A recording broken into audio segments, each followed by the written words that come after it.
മുനിമാർ വൈകുണ്ഠമെത്തി മുഷ്കു കാട്ടിക്കാവൽക്കാരും മുനിമാർ ശപിച്ചു സുരവൈരികളായി.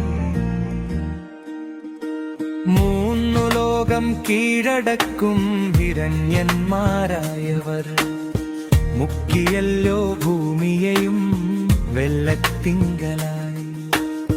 ഭൂമിയെ കാണാഞ്ഞപ്പോഴോ മനുവേറെ ദുഃഖിതനായി.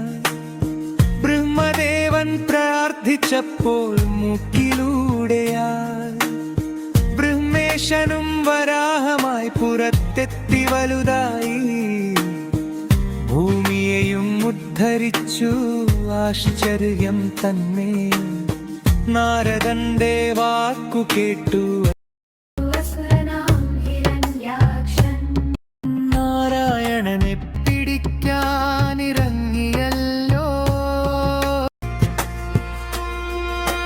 നാഗലോകം നോക്കി നിൽക്കേ ഹിരണ്യനെ ഭഗവാനും നിഗ്രഹിച്ചു. ദേവന്മാരോ പൂക്കൾ ചൊരിഞ്ഞു.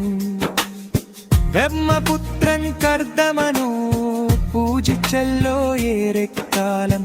ബ്രഹ്മേശനോ പ്രത്യക്ഷനായി വരങ്ങളേകി. കർദമനു ഭാര്യയായി മനുപുത്രി ദേവഹൂതി.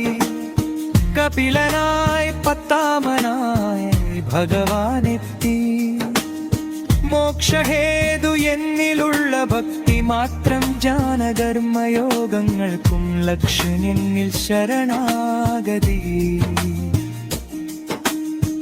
കപിലന്റെ ഉപദേശം അമ്മയ്ക്കേകി ആത്മബോധം. കപിലനോ യാത്രയായമ്മ സിദ്ധയായി. അവതാരമൂർത്തികളായി നരനാരായണന്മാരും അഹങ്കാരം ദീക്ഷനേകി പുത്രി വിയോഗം. അവനുടെ തല പോയി ആട്ടിൻതലയേകി രുദ്രൻ. അവസാനം വിഷ്ണുവെത്തി എല്ലാം ശുഭമായി. ഉത്താനപാദപുത്രനാം ധ്രുവനോ വൻകാട്ടിലെത്തി. ഉത്തമമാം മന്ത്രങ്ങളാൽ തപസ്സു ചെയ്തു. ഉത്തമനാം ഭഗവാനോ പ്രത്യക്ഷമായി വരമേകി. ഉത്തമമാം ധ്രുവപദം നേടി കുമാരൻ. അംഗപുത്രൻ വേനൻ തന്റെ അംഗങ്ങൾ കടഞ്ഞ നേരം അത്യധികം തേജസ്സോടെ അനുപമമായി രാജ്യം ഭരിച്ചല്ലോ പൃഥുരാജൻ. അനുഗ്രഹം നൽകാനെത്തി മഹാവിഷ്ണു.